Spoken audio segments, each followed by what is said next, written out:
Fala, jovens! Aqui é o Bruno Gouveia e tá começando mais um episódio de Cabeça de Lab, podcast do Luiza Labs e do Magalu. No episódio de hoje, a gente vai entender um pouco do porquê que a hype sobreviveu e porquê que é tão importante a gente investir em novas tecnologias. E a tecnologia da vez aqui é o blockchain.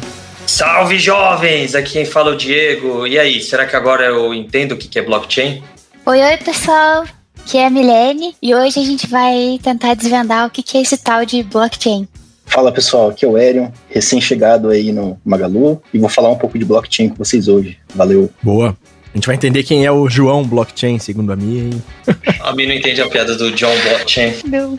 Vou sair desse grupo, que eu não lembro piada. Ai, bora lá.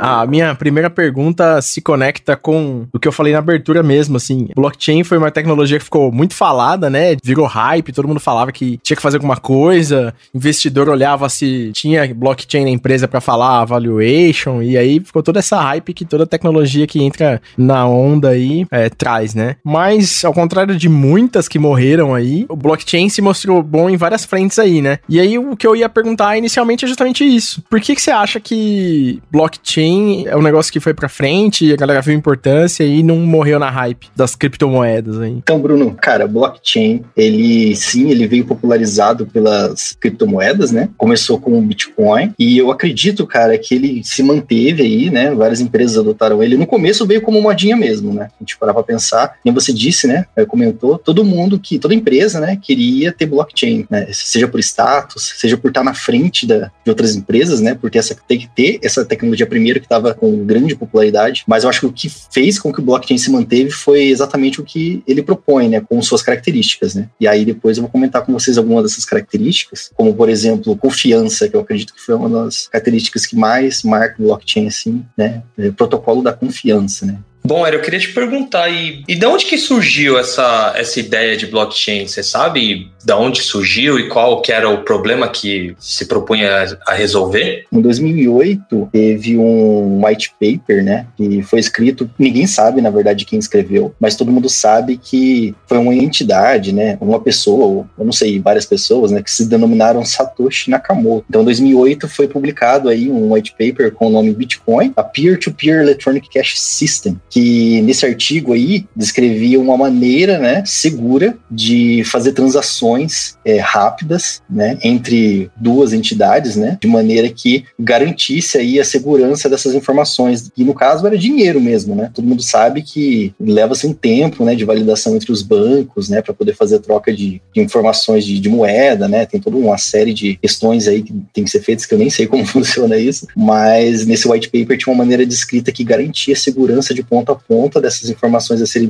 trocadas, né, em forma de transação, né, assim como é em banco mesmo, mas com a garantia de sem ter um terceiro no meio, né. Então, é muito bacana a maneira que surgiu isso, né? E veio como proposta aí para transformar a maneira que o dinheiro era movimentado no mundo, né? Veio como uma solução para esse problema de entidade, de terceiros, né? Tomando conta de um negócio, né? No caso, o dinheiro, né? Digital. E aí surgiu com o Bitcoin. Ah, legal. Então, o blockchain é uma tecnologia que está por baixo do Bitcoin, né?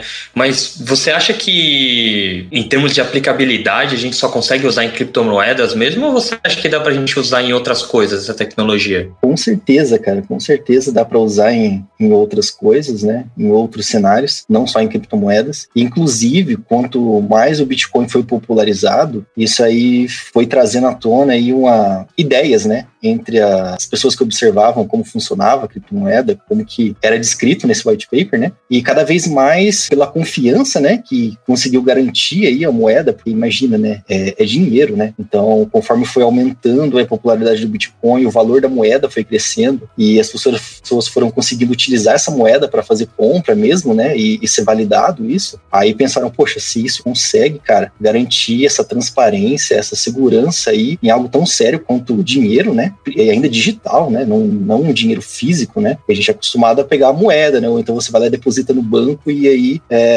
você depois tem aquele saldo na conta e você mexe com aquilo. Mas assim, é tudo palpável, né? Mesmo que digital é palpável. Agora, Bitcoin é algo que surgiu aí por meio de, sei lá, cara, eu não manjo muito, né? De como funciona o Bitcoin. O que eu conheço um pouco é do blockchain em si, mas eu sei que surgiu aí de algoritmos, né? Tem todo um processamento, né? Uma garantia de processamento entre vários computadores aí que rodam algoritmos para garantir que aquela moeda é válida, né? E consiga fazer a transação. Então, cara, se consigo fazer isso com Bitcoin, que é algo sério, imagina que eu posso fazer isso com outras aplicações e outros cenários, né? Não, mas peraí, você tá falando pra mim que o negócio de vários computadores não é do blockchain, é do Bitcoin? Não, cara, isso daí é do blockchain. É que assim, como funciona, né? Um pouquinho de como funciona o Bitcoin pra gente entender melhor aí e o blockchain por trás disso, né? Então, o blockchain, o que é o blockchain, então? Blockchain é uma rede de computadores, certo? Que são ligados peer-to-peer. E peer-to-peer, só pra gente ter uma noção mais assim, quem nunca, né, baixou algumas coisas pelo Emule? Quem nunca usou, né, torrent, alguma coisa do tipo para baixar algum arquivo, compartilhar? O Emule é um exemplo bem bacana disso, que, por exemplo, como que eu compartilho essa informação contigo? Então, eu tenho um arquivo dentro do meu computador, os computadores se conectam através de um servidor, né, e ficam trocando esses arquivos. Então, o que acontece? A mesma cópia do arquivo que está aqui no meu computador também está no seu, se você entrar lá no Emule e baixar. Se a gente pegar essa informação como princípio para a gente consegue entender que blockchain também é semelhante. Então, como funciona o blockchain? São computadores, né, interligados por meio de uma rede, certo? É onde cada computador interligado tem a mesma cópia da informação. E aí, por isso que é distribuído, né, entre os computadores. A gente chama de nós, de peers na rede. Ah, legal. Falando nisso e puxando um gancho da primeira pergunta, Lério, você disse que o blockchain se manteve por causa da confiabilidade que ele passou, né? Como que ele fez isso? Como que ele garante essa segurança do dado? Como que funciona esse algoritmo que dá toda essa segurança? Legal. Funciona assim, né? Toda transação, né? Toda informação que trafega dentro da rede, ela é validada entre todos os nós da rede, né? Então, imagina que eu tenho 100 computadores, certo? Interligados. E daí, desses 100, um deles recebeu uma transação. Vamos imaginar agora que a gente não está falando de Bitcoin. Vamos imaginar que eu estou validando, né, o documento da escritura da minha casa, certo? E daí, onde que eu valido isso? Eu vou no cartório.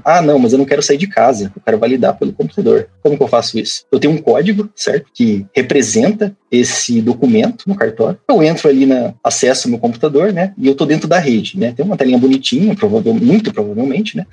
Eu coloco lá esse código aí. E aí isso se torna uma transação, né? Então, a transação nada mais é do que algumas informações necessárias, né? Para poder enviar para a rede. E essa transação, ela é enviada para um dos computadores da rede. Então, voltando lá, temos 100 computadores. Um dos 100 recebeu essa transação. O que acontece é que essa transação, ela vai ser validada se é uma transação válida ou não, né? Suponhamos que sim, essa escritura da casa é válida, né? Eu tenho essa casa. Então, o que acontece? Tem que devolver para mim ok, sim, cara, você é dono dessa casa. Mas como que ele devolve isso? Tem uma regra que roda dentro do computador lá, né? O computadorzinho lá, que está dentro da rede blockchain, né? Um nó da rede. Tem uma regra que roda lá dentro. Ele vai, sei lá, como que foi implementado, né? Depende da maneira que a pessoa fez, mas ele pode verificar, beleza, esse código dessa escritura da casa é válida. Eu acabei de ver no cartório, sim, cara, você é dono dessa casa, beleza. E essa regrinha aí tem um nome, ela se chama Smart Contract. Então, quando é validado nesse computador, ele fala assim, rodei a regra, né? Essa escritura, sim, ela é sua, ok, beleza, tá validado.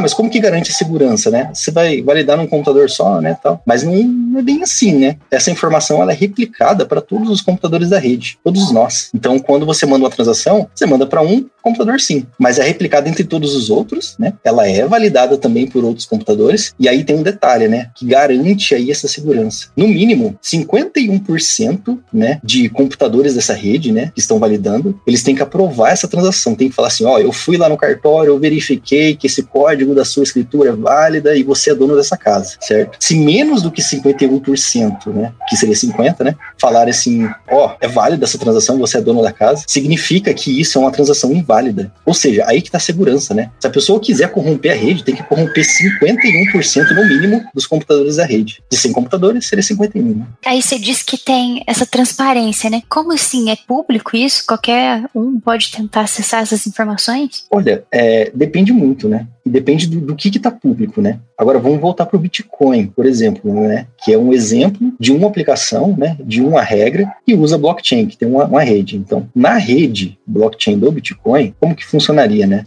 Eu posso ver tudo que tem aqui. Você consegue ver as transações que passam pela rede, mas você não consegue chegar na pessoa que fez a transação. Isso é privado, né? O que é público são os registros na rede. Então, se você entrar... Eu nem lembro agora de cabeça para falar, né? Eu não fico muito, né, de olho em como funciona o Bitcoin e tal, mas é um lugar que você entra, você consegue verificar as transações que estão trafegando dentro da rede do Bitcoin. Então, até esse ponto é público, né? E é público também no ponto em que qualquer pessoa consegue entrar na rede. Se eu quiser configurar meu computador, né, servir como parte dos computadores da rede, lembra que eu falei que, tô mandando uma transação para validar, vai para um computador. Eu quero ser um dos computadores que validam, sem problemas. Você consegue instalar e configurar seu computador para ser um minerador. O que o minerador no Bitcoin é? O cara que vai validar a transação, vai falar, olha, você está mandando essa transação dessa pessoa para essa, você está mandando 10 Bitcoins dessa pessoa para essa, ela é válida, isso aqui tá ok, você consegue fazer isso. Então é pública, você consegue fazer parte da rede, mas é privada também em certos pontos, no sentido que não tem como você saber exatamente qualquer pessoa.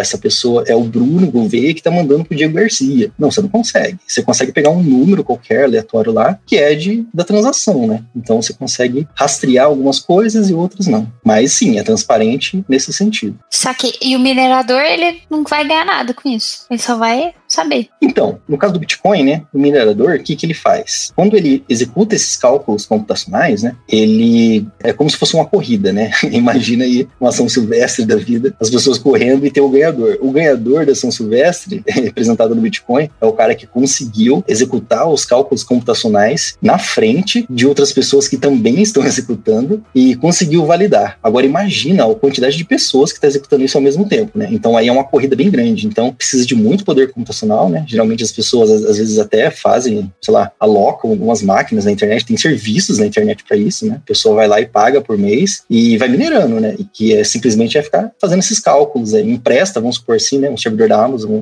vamos falar assim bem leigamente, né? Empresta um servidor da Amazon lá e fica processando as informações e vai ganhando uma parcela de Bitcoin. É esse que eu ganho, né? Se eu conseguir passar na frente de todo mundo, processei a informação, validei, qual que é o prêmio? Uma porcentagem bem pequena, é claro, né? De Bitcoin que tá na rede. Nossa, mas uma parcela de Bitcoin aí já salva bastante, hein? Tipo assim, bem baixo mesmo, né? Mas já é alguma coisa, né? Qualquer 0,001% de Bitcoin já tá bastante, já. Exatamente. O Bitcoin, ele tem vários usos possíveis, né? Como o Eren falou, aí deu o primeiro exemplo lá do cartório, e a gente trouxe das moedas aqui, mas eu lembro de ter lido, cara, sobre o uso do Bitcoin pra receita médica, saca? Justamente por causa desse lance de você poder emitir alguma coisa, sei lá, você tem um emissor e você tem vários pontos que conseguem criticar a autenticidade daquilo ali, né? E aí, acho que receita médica é tangível pra todo mundo, porque receita médica, basicamente, quando você vai no médico e tem uma prescrição lá, você precisa, às vezes, dela para comprar um remédio, se é um remédio controlado. Se você tem um remédio que é de uso controlado, você vai precisar dessa receita aí, e aí, quando você dá no balcão lá, a pessoa fica com uma via, porque tem que colocar uma lá pro Ministério da Saúde fazer o check de que esse remédio foi vendido com uma prescrição, e a outra volta para você. E aí, o blockchain acho que é um exemplo tangível, porque o que tá acontecendo nisso aí é justamente um órgão regulamentando, saca? Então, basicamente, você tá trocando um órgão por um nó de órgão, sei lá, um nó de entidades que vão fazer essa validação, saca? Então, acho que pra tangibilizar na cabeça de quem tá ouvindo aí o que significa essa arquitetura distribuída do blockchain, acho que esse exemplo que eu lembro das prescrições médicas e das farmácias, acho que é um exemplo bacana, assim. Nota do editor aí, Gouveia. Você começou falando sobre as farmácias, você falou Bitcoin, não blockchain.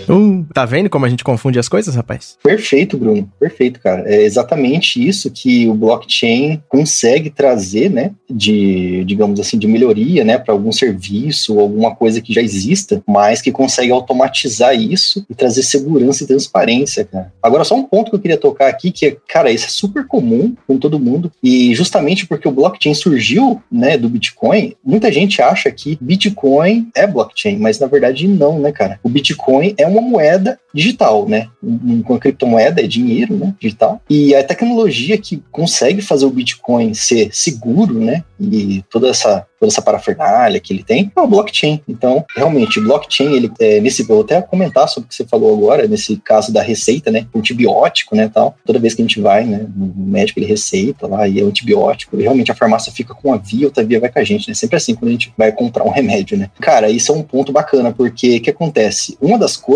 propostas, né, que surgiu com o Bitcoin, a ideia do Bitcoin pelo Satoshi Nakamoto, foi que tirar esse controle de terceiros, né, e passar isso para algo distribuído, né, algo que não necessite estar, digamos assim, em uma pessoa só, né. Suponhamos que no caso seja um órgão só, né. O órgão do Brasil que regulamenta aí esses remédios e antibióticos, receitas e tal, é o ângulo X, eu nem sei o nome disso, né, ou esse órgão regulamentador. A ideia é que trocasse esse órgão, né, por uma rede blockchain, né. Por quê? Porque não, cara, é seguro, né. Não vai ter ninguém lá, por exemplo, que vai dar um pedalinho ali, vamos falar assim, né, em algum dos remédios e a pessoa vai conseguir pegar um remédio por debaixo dos panos, ou alguma coisa assim, não tem aquela fraude, né. Eliminaria a fraude, né, isso aí seria descartado, né. Por que, cara, que eliminaria isso? Porque, assim, que nem eu falei, a segurança é aquele que eu comentei, né. Esse ato de pegar, né, uma transação, validar com todos os nós da rede, né, para ser mais leigo, né, pegar e validar algo na rede blockchain, né. Isso daí, cara, tem que ser 51% no mínimo, né, de aprovação. E como que ele valida? Tem uma regra lá dentro e a mesma regra está compartilhada entre todos os computadores da rede. Então não tem como assim, esse computador aqui tem essa regra, mas se não, ele vai ter a outra. Cara, não existe, meu. Todos os nós da rede que participam daquela mesma regra de negócio tem que ter a mesma regra rodando, entendeu? Então é bacana você citar esse exemplo aí e vai de encontro mesmo.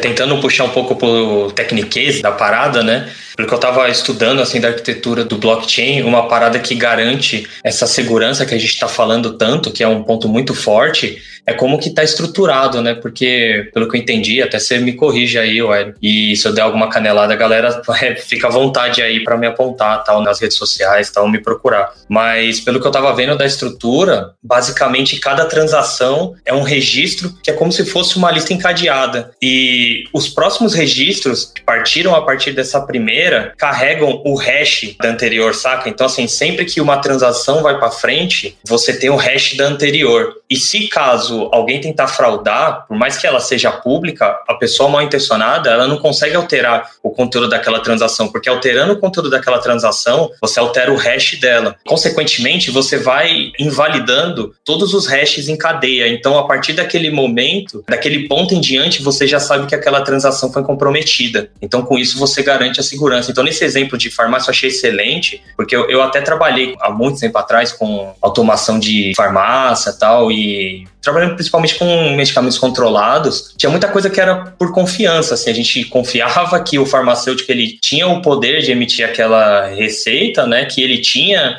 que ele poderia comprar os bloquinhos das receitas, ele podia emitir e que você tinha que registrar que aquele medicamento saiu para aquela pessoa e depois você tinha que mandar o órgão que está regendo isso, né? Eu não lembro exatamente se é o Ministério da Saúde, faz muito tempo, né?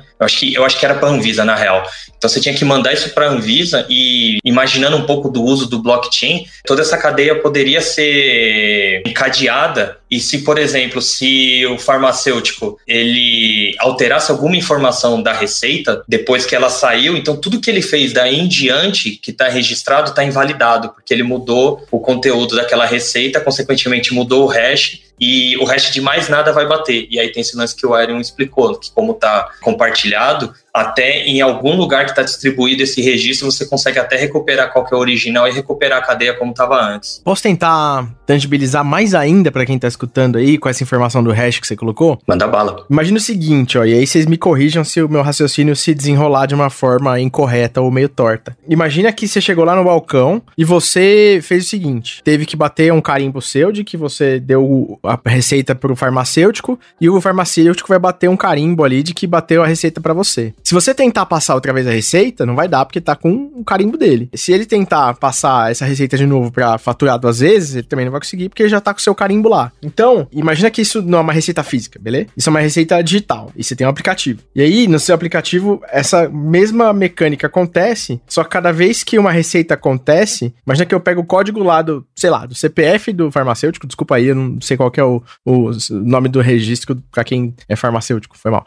Mas imagina que você pega lá o CPF dele, CPF seu e o ID da receita, você gera o MD5 e joga lá pra Anvisa validar. E fica um com você e com ele. Daí, se alguém tentar fazer merda, o próximo que vai vir e vai tentar reproduzir isso aqui, o que aconteceu antes, não vai conseguir. E aí você vai falar, opa, alguém aqui tá errado. Então, acho que esse link e essa validação de fora e todo mundo que participa da rede fazer a validação, acho que esse exemplo que eu dei tangibiliza um pouquinho mais, assim. Porque quando você fala, pô, mas vários nós validam, é meio, e aí, eu vou colocar um if, valeu, hein, tá true aqui, velho, vai lá.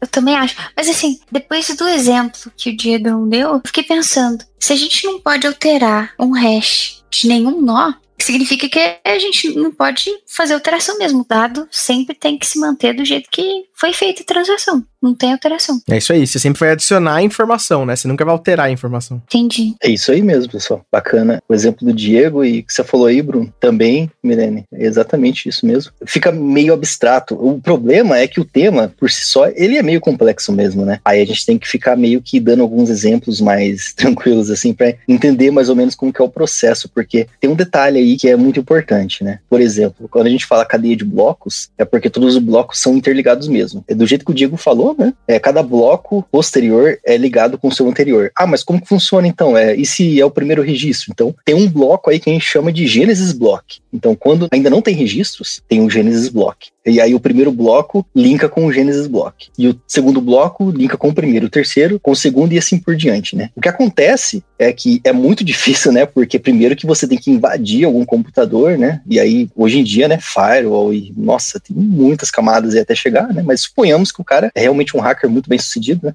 Ele consegue entrar em um computador da rede, vai lá e altera os blocos. E ele conseguiu, não sei como, ele conseguiu alterar a cadeia de blocos e beleza. Não sei como ele conseguiu fazer isso, mas deu certo. O que vai acontecer?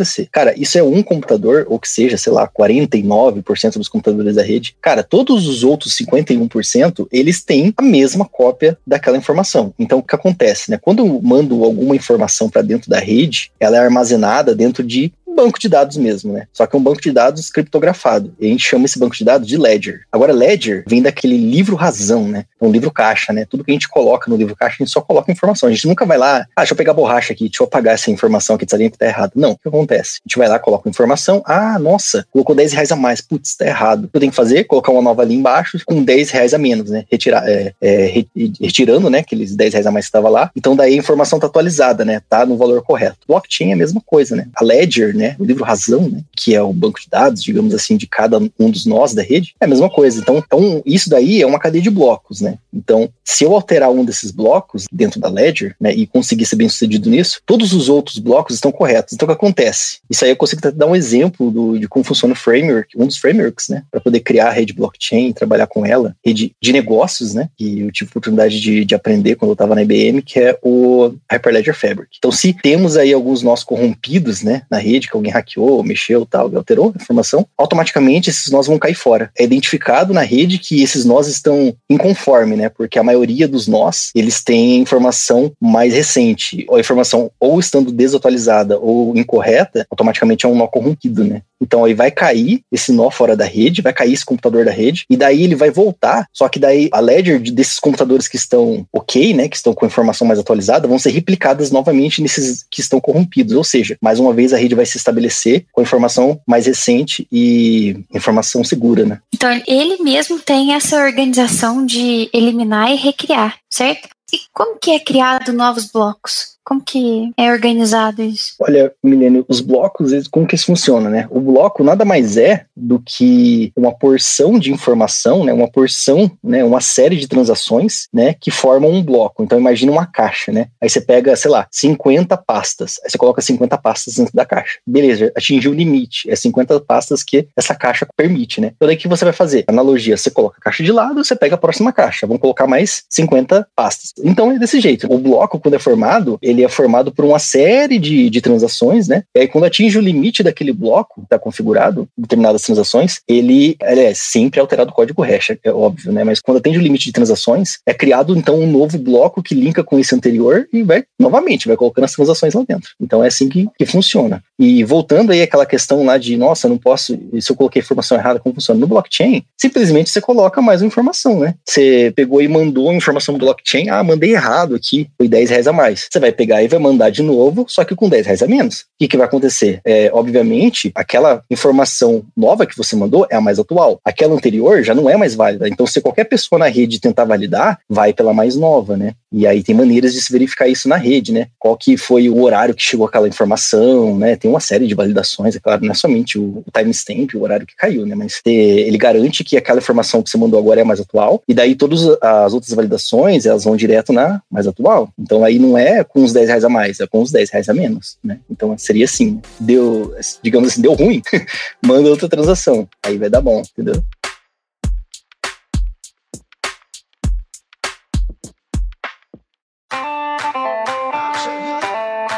Eu estou imaginando aqui um cenário onde a gente conseguiria usar no Magalu. Então, eu vou dar um exemplo. Eu queria, Hélio, que você me falasse os desafios que a gente teria para implementar isso, mas pensando assim, por exemplo, de a gente implantar um blockchain na jornada de um pedido para um cliente e a gente conseguir nessa cadeia colocar desde o pedido em si, né, os produtos que ele comprou, até toda essa jornada até chegar à casa do cliente. Então, sei lá, vai passar por gerenciamento de pedidos, vai passar por logística, tal, vai passar por todos esses passos, né? Se a gente entrasse num projeto muito louco de colocar um blockchain nisso, que tipo de desafio você acha que a gente ia enfrentar? Cara, o primeiro desafio, né, que eu acho que muita empresa passou, é que assim, todo mundo queria, já puxando um gancho aqui, né, depois a gente volta no exemplo, muita empresa no começo queria colocar blockchain em algum processo só por popularidade, né, e sem pensar no custo que teria isso, ou se seria a melhor das soluções, né. Então, por exemplo, quando a gente pensa em colocar blockchain, primeiro a gente tem que fazer algumas perguntas, né. Será que realmente é a melhor solução nesse cenário, né? O que melhoraria, né?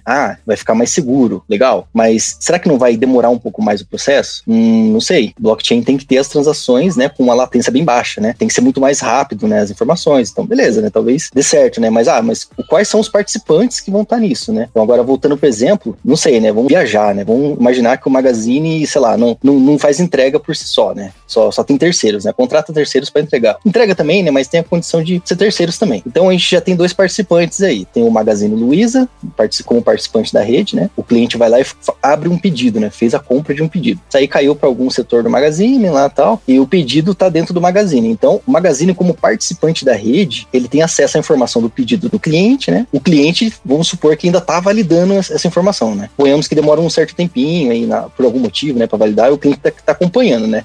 Tô aguardando aí porque eu paguei por boleto, né? Não sei, e aí tem um tempo de demora. O cliente acessa a rede, né? Totalmente transparente, né? A ideia é essa mesmo, ele não sabe que ele tá dentro de uma rede blockchain, ele acessa o site, e aí ele vê que ainda tá em processamento, né? Tá em aprovação, né? O pedido, beleza. Depois de aprovado, beleza, o participante da rede, que é o Magazine, ele vai atualizar a informação lá, e o cliente, na hora que consultar, vai direto para a rede blockchain e viu na hora, né? Beleza, foi aprovado. Aí o Magazine vai passar para o próximo participante. É uma entrega de terceiros. Então tem um terceiro aí que tá na rede blockchain também, que é uma empresa XPTO. Essa empresa XPTO, ela não precisa ter informação, só diz respeito ao Magazine, né? Então aí, o que acontece? Essa empresa XPTO, ela tem que ver só o que é pertinente a ela, né? O Magazine não precisa expor certas informações para ela só precisa ver o pedido, o endereço de entrega, né? A condição do pedido e tal, tá tudo ok. Então, o que acontece? Quando a gente tem uma rede blockchain, a gente tem que ver também o que a gente quer expor, né? O que vai ser público. Por exemplo, o cliente, ele pode ver onde tá, né, na logística o pedido, ele pode ver se já foi aprovado. Só que a empresa XPTO não precisa ver certas informações. O Magazine pode omitir certas informações que só diz respeito a eles, né? Então, é muito importante aí no processo a gente ver o que vai ser disponível para certos participantes da rede e o que não vai ser. A gente garantiria a imutabilidade da informação, né? Mas, por exemplo, um seller poderia acabar, sei lá, pegando informações de um pedido que não diz respeito ao domínio da informação dele, né? Exatamente. Por isso que aí é necessário restringir também, né? E assim, se eu quiser começar a estudar blockchain hoje, entender de verdade isso, fazer alguns laboratórios, brincadeiras, onde você acha que é um canal legal, assim, para o iniciante procurar informação sobre? Cara, eu tenho um blog que fala sobre blockchain. Atualmente tem 3 posts lá que eu comecei no ano passado. E tem bem do básico mesmo, né?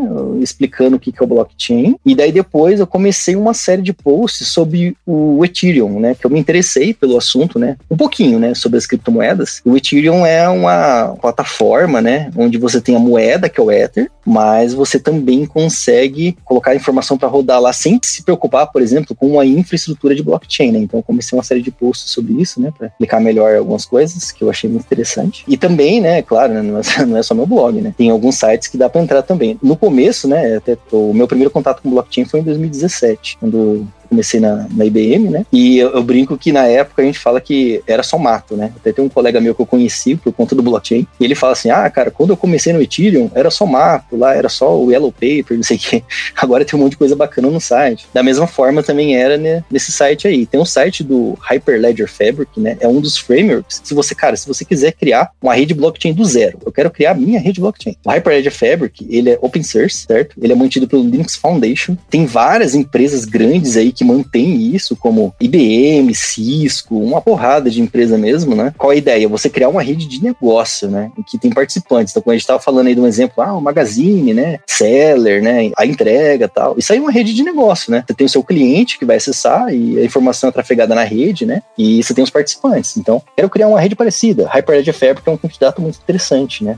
Não é porque eu aprendi com ele, eu comecei com ele, mas ele tem uma infra muito bacana para você criar uma rede do zero. Aí o site do Hyperledger, inclusive, tem tutoriais do zero, né? Pra você montar. Como eu falei, quando eu comecei era só mato, né? Mas eu não tinha nem em português, nem nada. Agora, poxa, tá muito bacana, cara. Eu acho que tá na versão 2.x, se não me engano. E tem tutorial e é tudo em português, cara. Tem em português, inglês, a língua que você quiser estudar tem lá, tem exemplo, então é muito bacana.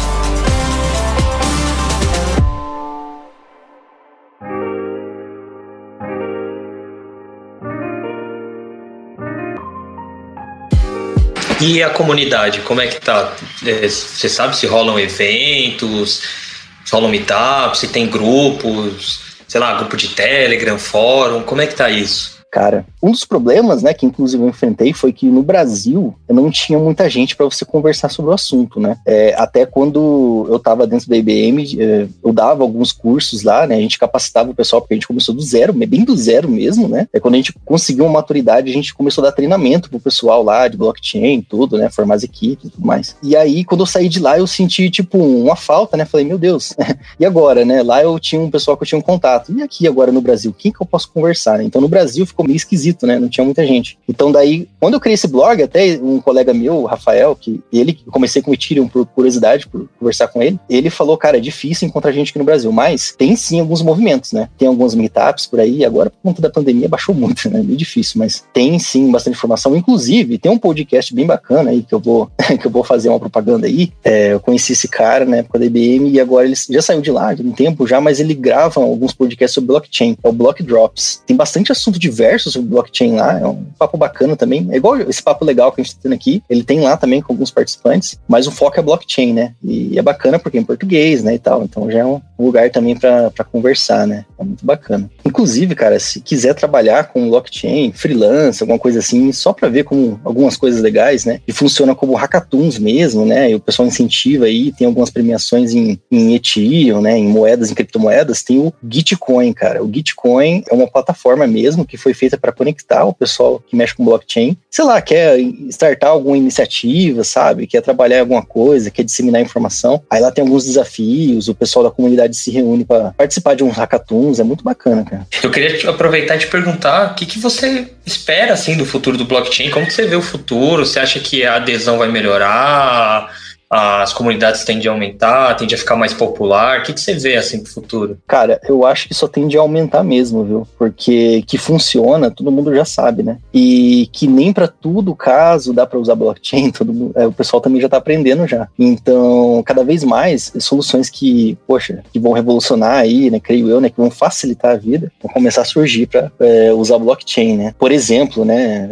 Algo que o Bitcoin, né, ninguém imaginava, mas o Bitcoin trouxe de positivo, né? Foi a rapidez, né, de transferir informação, né? Hoje em dia você quer transferir dinheiro, né, para uma pessoa de outro país, pode comprar uma criptomoeda, não precisa necessariamente ser o Bitcoin, né, mas pode comprar, ter uma carteira digital, né, comprar esse valor X aí em moedas, em criptomoedas, transferir para a carteira digital da outra pessoa e a pessoa faz o saque, né? E imagina que surgiu então, né, com isso, empresas que fazem esse intermédio. Então, se antes, sei lá, se era 10%, 5%, não sei a porcentagem que era descontado com a transferência internacional, com essa empresa aí, 1,5% ou 1% só é descontado para poder fazer esse câmbio para você entre criptomoedas e ainda te levar o dinheiro na porta. Olha só o mercado que abriu aí. Então, várias coisas estão surgindo, né? Em negócio, por exemplo, em criptomoeda, que está revolucionando o mercado aí e creio eu que só vai crescer exponencialmente isso aí. Pô, animal, cara. A gente vai precisar sofrer umas mudanças em níveis regulatórios, também conhecido como governo, mas eu acho que tem um futuro bom aqui se a sociedade, as empresas, se a gente fizer umas pressões, eu acho que pode dar bom. Cara, eu acho que com certeza, viu? Algo que eu li uma vez no livro, né?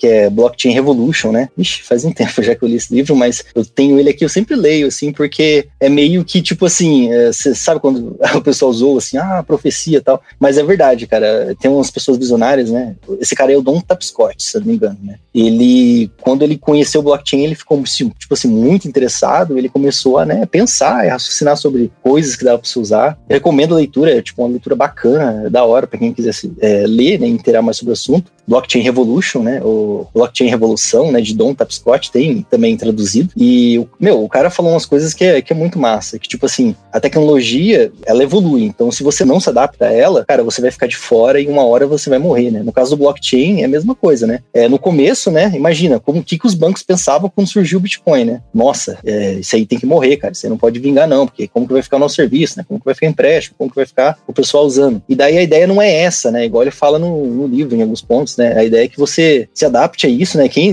não se adaptar vai acabar morrendo, então você tem que pensar assim, qual o benefício, né, eu consigo tirar disso, né, para que eu evolua, não para que eu deixe isso de lado, porque, não, isso aí não quero isso aí vai acabar com o meu negócio, não, acho que tem que pensar assim, como que eu posso usufruir disso para alavancar o meu negócio, né, eu acho que é bem esse sentido mesmo.